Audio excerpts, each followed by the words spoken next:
Servidores públicos em todo o país irão paralisar na próxima quarta-feira, dia 23, exceto os da área da saúde, para chamar atenção para os prejuízos e riscos que a reforma administrativa poderá trazer. Para conversar sobre a reforma administrativa, a gente conversa agora com o professor do Departamento de Ciência Política da Universidade de Campinas, a Unicamp, o professor Wagner Romão. Bom dia, professor. Bom dia, Débora. Bom dia a todos os ouvintes. Professor, eu queria que a gente começasse falando sobre o DNA dessa reforma. Quais os pontos que chamam mais a atenção dessa proposta do governo Bolsonaro? É o que a gente chama o caráter fiscal? Quais são os elementos que chamam mais atenção, professor? Então, Débora, exatamente. A gente tem. Essa é a reforma do Paulo Guedes, né? A reforma que foi atrasada daqueles primeiros 2 anos do governo Bolsonaro.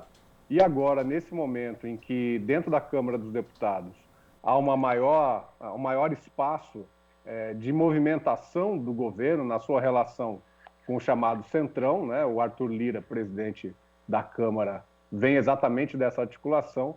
E ela visa, na minha opinião, avançar ainda mais com o processo de destruição do Estado brasileiro e de limitação da própria atuação do Estado dentro das necessidades, fazendo com que o Estado brasileiro não possa acolher as necessidades fundamentais do povo brasileiro, né?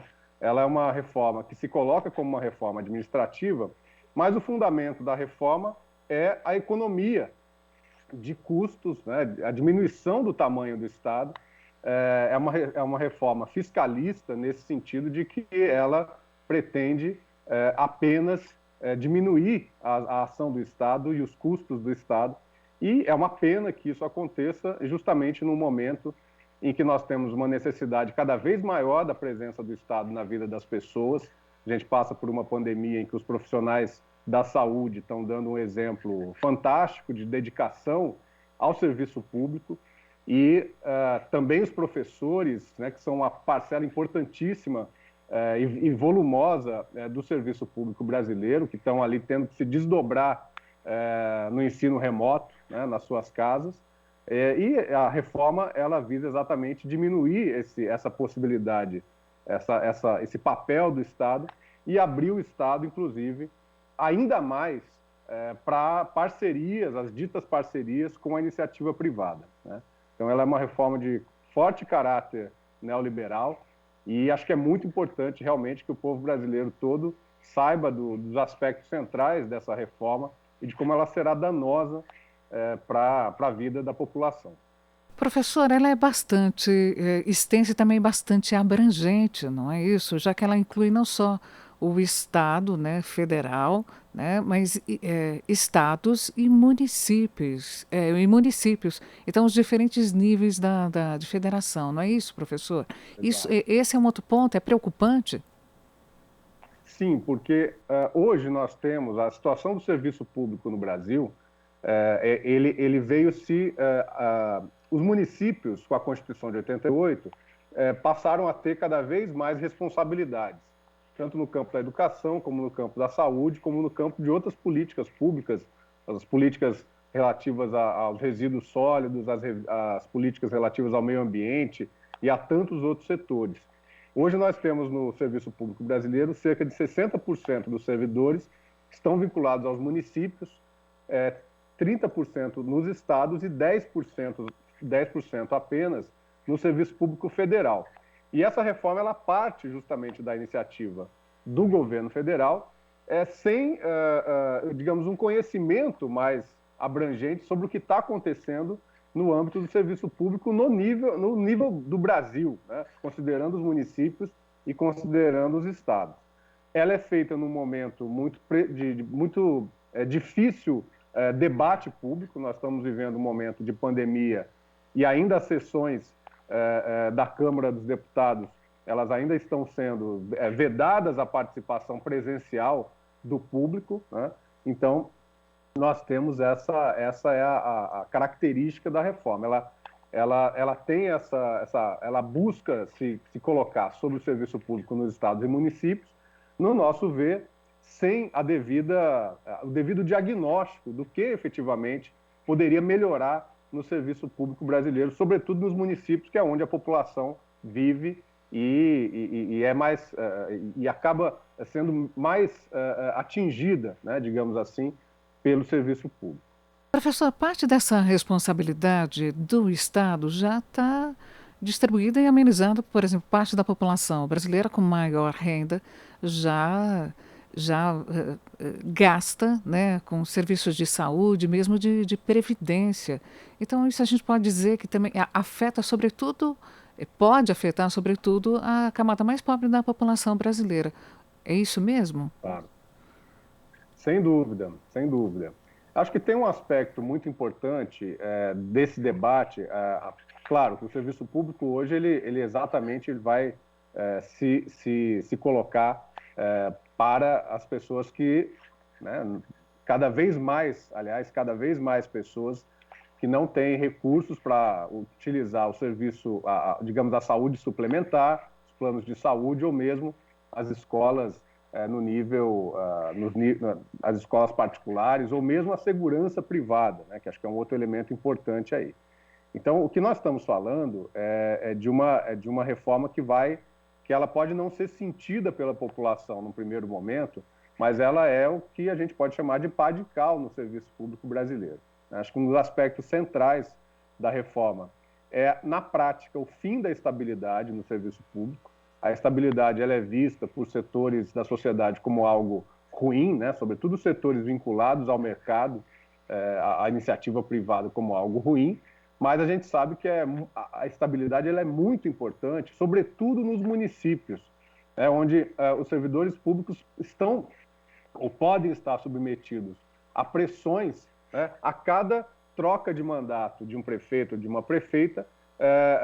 Se a reforma for levada a cabo do jeito como ela está, a gente pode ter a geração de demissões no serviço público e de contratações ao bel prazer do mandatário de plantão, né? Acho que esse aspecto é muito importante, porque a gente elimina, a não ser naquelas carreiras chamadas típicas de Estado, que são as carreiras ligadas à gestão pública, à parte tributária, ou à parte da defensoria pública, ou, por exemplo, a parte de planejamento e de orçamento, ao Ministério Público, as carreiras jurídicas, né? A exceção de todas essas carreiras, como, por exemplo, as carreiras ligadas ao campo da saúde, ao campo da educação, digamos, aquelas que estão atuando nessas atividades fim, elas deixam de ter estabilidade e a gente pode correr o risco de ter, digamos, o fim dessa própria ideia de carreira no serviço público, de construção de quadros, de investimento do poder público nesses quadros. Eu acho que é uma reforma realmente extremamente danosa e é muito importante que a gente esteja atento a ela, a esse debate que deve acontecer nas próximas semanas. Essa questão que você tocou agora também significa a não continuidade das políticas públicas, né? Já que não pode não existir a continuidade dos servidores, sobretudo nos municípios, Exato. não é isso? Exato, Débora, porque acho que a gente precisa ter a visão, né, de que, assim, mesmo nas grandes empresas, né, que têm condições de manter os principais quadros, os quadros mais competentes, as pessoas, os profissionais que são não só criados naquelas empresas, mas em que as empresas mantêm para que as empresas continuem, né, prestando um bom serviço aos seus clientes, etc. Isso que é muito comum nas empresas, também, por enquanto, é a prática no serviço público, né? Quando uma prefeitura contrata, por exemplo, por concurso público, com estabilidade, um profissional da saúde, um profissional da educação, a perspectiva que nós temos é que a gente possa, que o Estado possa investir naquele profissional, fazer formação continuada daquele profissional, para que ele possa ficar ali 10, 15, 20, às vezes até 30 anos, prestando um serviço à população com cada vez mais qualidade, com cada vez mais experiência, né? Esse é o princípio das carreiras públicas, esse é o princípio do serviço público. que a gente possa estar sempre formando esse profissional e fazendo com que ele possa prestar um serviço de melhor qualidade. Quer dizer, se aprovada a reforma desta forma, desse modo como foi colocado no ano passado, setembro do ano passado, pelo governo federal, pelo presidente Bolsonaro e pelo ministro Paulo Guedes, a gente corre o risco de eliminar essa possibilidade. Porque além da questão da estabilidade, essa PEC ela também escancara a possibilidade de participação da iniciativa privada no serviço público, ou seja, tudo que não é a chamada carreira típica de Estado, como são aquelas que eu mencionei agora há pouco, pode haver a possibilidade de que o governo de plantão, e aí os municípios ficam livres para isso, os estados ficam livres para isso, possam contratar, por exemplo, professores, por exemplo, profissionais da saúde, e demitir, né, esses profissionais a uma situação de ocasião, né? Então a gente tem aí a abertura realmente para uma possibilidade do desmonte de parcelas muito expressivas do serviço público se essa PEC for aprovada. Professor, existe acho que um outro aspecto bastante importante, que é a ampliação do poder do presidente, uma centralização do poder do presidente, assim como uma abrangência que a gente quase não consegue imaginar. Então, assim, mudanças de autarquias e órgãos, por exemplo, como IBAMA, IFAM, as universidades federais, estariam ali por uma canetada, é isso mesmo? Exatamente, Débora. Acho que esse aspecto também nessa presidência fortemente autoritária como é a do Jair Bolsonaro, esse é um aspecto que deve realmente nos preocupar também, né? Ele aponta uma mudança importante no artigo 84 da Constituição Federal, que faz com que por exemplo, quando um governo toma posse, seja no nível municipal, estadual ou federal, há toda os primeiros dias de governo são aqueles em que o presidente, governador ou prefeito tem que fazer a chamada reforma ministerial, né? Em geral, se faz as mudanças nos ministérios. Essas mudanças têm que ser aprovadas pelo legislativo, pelo poder legislativo, e, de certo modo, o legislativo participa, então ele é um copartícipe dessas alterações. Então se prevê que essas alterações vão ser feitas apenas mediante decreto do presidente. Mas o aspecto mais importante, que eu diria que é fundamental a gente também ficar atento e rechaçar essa possibilidade, é que nessa mudança do artigo 84, o presidente da República vai ter a possibilidade de extinguir, transformar e fundir entidades da administração pública autárquica e fundacional. Ou seja, todo esse desmonte que nós temos visto no IBAMA, no IFAM, nas universidades federais, nas agências nacionais, como, por exemplo, a ANEEL, né, a Agência Reguladora do Setor Elétrico, ou a ANP, Reguladora do Setor do Petróleo e Gás, todo esse desmonte que a gente tem visto, deslocamento de pessoas dessas funções, nós vamos poder abrir ao presidente da República a possibilidade de, meramente com uma canetada, a extinção desses organismos. Então, por exemplo, o INSS, que é uma autarquia fundamental, o IBAMA e o ICMBio centrais ali na contenção da destruição ambiental, as universidades federais, todos os institutos federais de ciência, tecnologia e inovação que foram criados aí ao longo do período, sobretudo do período Lula e Dilma, na presidência da República, nós vamos poder ter, quer dizer, o presidente ele não mais precisará de uma lei, né, para fazer a extinção ou mudanças sensíveis nesses setores. Então, é uma centralização dos poderes na mão do presidente da República, do Executivo Federal, tirando, portanto, poder do Congresso Nacional em equilibrar, né, essas iniciativas que, claro, partem do Executivo, mas elas precisam ser chanceladas pelo Legislativo. Eu acho que é extremamente perigoso que isso seja aprovado. Não pode ser aprovado, nós temos que realmente fazer uma luta muito forte para que, sobretudo, que toda a PEC ela é muito ruim, ela realmente é muito extensa, tem alguns elementos digamos, de saneamento de algumas carreiras que me parece que podem ser consideradas acertadas, mas a questão da estabilidade, a questão da possibilidade de centralização dessas decisões no governo, na figura do presidente da República, elas me parecem extremamente danosas. A gente está conversando com o professor Wagner Romão, ele que é professor do Departamento de Ciência Política da Universidade de Campinas, a Unicamp. Professor, a máquina estatal, eu não gosto muito de falar máquina estatal, mas assim, já que é composta por servidores, por pessoas, mas ela funciona bem? Uma reforma administrativa seria bem-vinda, é necessária? E em que condições, levando em conta não só a necessidade, né, do Estado, mas a necessidade da população? Então, eu penso, Débora, que as reformas sempre são importantes, né? Desde que elas visem focar naquilo que o serviço público deve fazer, que é prestar um melhor serviço para a população. Eu acho que há determinados setores na administração pública federal que ainda realmente possuem algumas benesses, né? Como, por exemplo, setores do judiciário, setores do Ministério Público, que ainda têm salários muito elevados, vencimentos, indenizações que me parecem né, um absurdo num país como o Brasil, setores do judiciário que têm férias de até 60 dias e que acabam, na verdade, não gozando esse direito, entre aspas, né? Fazem a venda de uma parte expressiva dessas férias.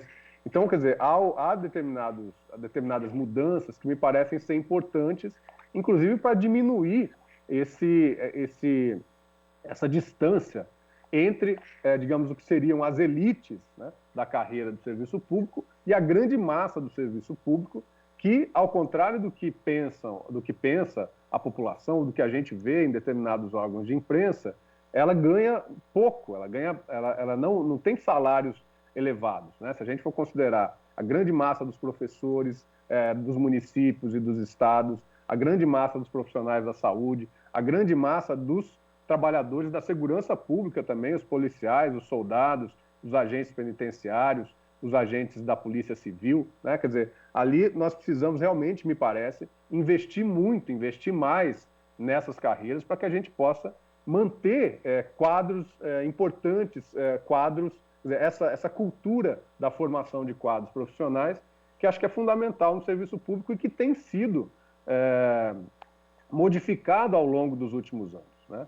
Então, eu acho que a gente precisa pensar em reformas que sejam reformas que possam trazer mais desenvolvimento para as carreiras no setor público, trazer mais atratividade para as carreiras no setor público, desde que, claro, guardadas os princípios, né, da eficiência, esses princípios que são fundamentais para que a gente tenha o serviço público funcionando bem no país.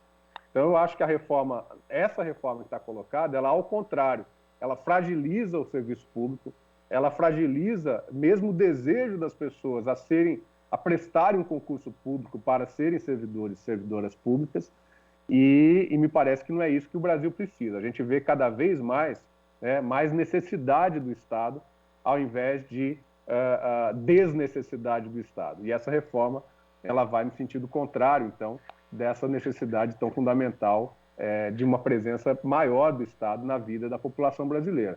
Então, o Estado brasileiro, embora muita gente diga que é um Estado que tem muita gente, que tem muitos trabalhadores, se a gente for pegar os países vinculados aí à OCDE, e mesmo no âmbito da América Latina, o Estado brasileiro não é dos mais, não emprega uma porcentagem da população bastante reduzida na comparação com esses países mais desenvolvidos, né? Então, eu acho que a reforma ela vai no caminho contrário, vai no sentido contrário, tem um caráter fiscalista, então ela está pensando apenas na diminuição, né, dos chamados gastos do Estado com o servidor público, e nós precisamos de reformas que, ao contrário, fortaleçam o Estado, né, que tragam mais capacidade para o Estado fornecer ciência, fornecer saúde, fornecer educação, fornecer um serviço público de mais qualidade, mais segurança pública para a população. Falando em segurança pública, antecedendo esse nosso bate-papo, eu comentava a respeito dos policiais que no Brasil inteiro estão organizando uma manifestação contra a reforma administrativa. Essas manifestações devem ocorrer na quarta-feira desta semana. Professor, os policiais são apontados como um dos grupos institucionais que acompanham e apoiam as políticas do atual governo. Essa paralisação abriu um flanco nessa base de apoio do governo Bolsonaro? É verdade, né? Nós temos aí, ao que tudo indica, uma boa parte das bases das polícias, da Polícia Militar, da Polícia Civil nos estados, de algumas carreiras ligadas à segurança pública, que acabam se entregando, né, a esse discurso fácil do bolsonarismo, o discurso de uma certa violência, né, contra populações periféricas e assim por diante. É realmente uma pena que isso ocorra. Mas eu acho que a reforma ela mostra exatamente uma contradição muito importante nesse governo, que é o fato de que ela está muito mais ligada, né? Quer dizer, o bolsonarismo me parece muito mais ligado a uma certa miliciação, desculpa, a algo relacionado muito mais às milícias, às vezes dentro da própria polícia militar, às vezes dentro da própria polícia civil, do que aquele profissional, aquele servidor público que atua dentro das suas próprias funções, né? Quer dizer, o que a gente vê no discurso bolsonarista é o contrário daquilo que a gente espera de um servidor público, que é que ele possa tratar com qualquer pessoa, qualquer cidadã, com o respeito, né, e a dignidade que qualquer pessoa merece, né, ao ser tratada por um servidor público. Os policiais também são servidores públicos, como quaisquer outros. E a reforma ela mostra, né, que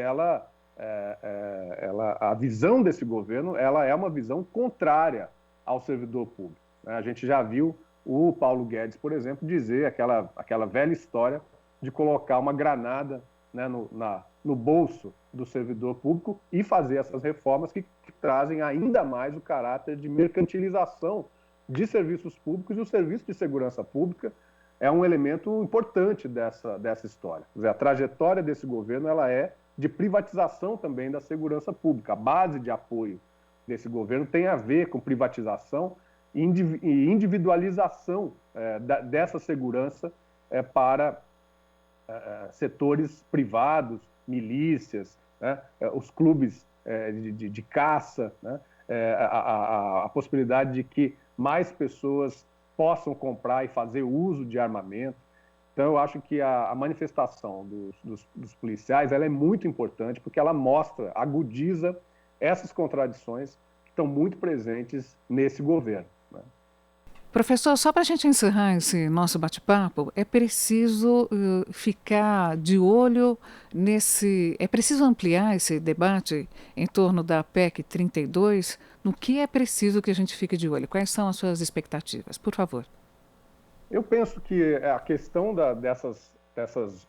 desses outros cargos, né, que são criados, então a ampliação das atividades em que não há estabilidade na carreira, isso é algo fundamental, acho que isso é muito importante. A questão da centralização dos poderes nas mãos do presidente da República, essa é uma outra matéria extremamente relevante para que a gente possa quer dizer, não aceitar isso, né? Quer dizer, o próprio legislativo não pode aceitar isso, porque ao se centralizar nas mãos do presidente da República essa possibilidade de extinção de autarquias, né, como o IBAMA, como as universidades, como o INSS, né, como tantas outras instituições extremamente importantes para o Estado brasileiro, o legislativo também se exime, né, dessa responsabilidade. Acho que esse é um aspecto importante. Um outro aspecto é essa abertura ainda maior. Veja, o Estado brasileiro ele já faz, né, já tem uma série de elementos aí, inclusive que vem de reformas anteriores, convênios, concessões, parcerias público-privadas, que já são utilizadas para o estabelecimento de relações do Estado com a iniciativa privada, né? E essa reforma ela escancara ainda mais e deixa a possibilidade que os municípios e estados façam as suas próprias leis, né, para estabelecer essas relações. Então, me parece que é uma abertura muito ruim, né? Me parece que esses são os aspectos centrais e acho que a gente deve rechaçar, se não na totalidade, a grande maioria dos aspectos que estão relacionados a essa reforma. Acho que esses são os elementos que a gente precisa continuar prestando atenção. Não é uma discussão fácil, porque há no imaginário da população, ou de uma parte importante da população, e de muitos setores da imprensa, né, de que o Estado brasileiro é pesado, que o Estado brasileiro é perdulário, né, gasta demais. E me parece que, se uma reforma vier, essa reforma precisa ser no sentido de que o Estado possa estar mais presente na vida das pessoas. E não é esse o caso, não é esse o espírito da reforma que está colocada nessa discussão da PEC 32. A reforma administrativa foi o tema do nosso bate-papo com o professor Wagner Romão, ele que é professor do Departamento de Ciência Política da Universidade de Campinas, a Unicamp, a quem a gente agradece todos os esclarecimentos e a participação. Muito obrigada, professor. Uma ótima semana. Obrigado, Débora. Ótima semana a todos e a todas. Você está ouvindo Jornal Brasil Atual. As notícias que os outros não dão.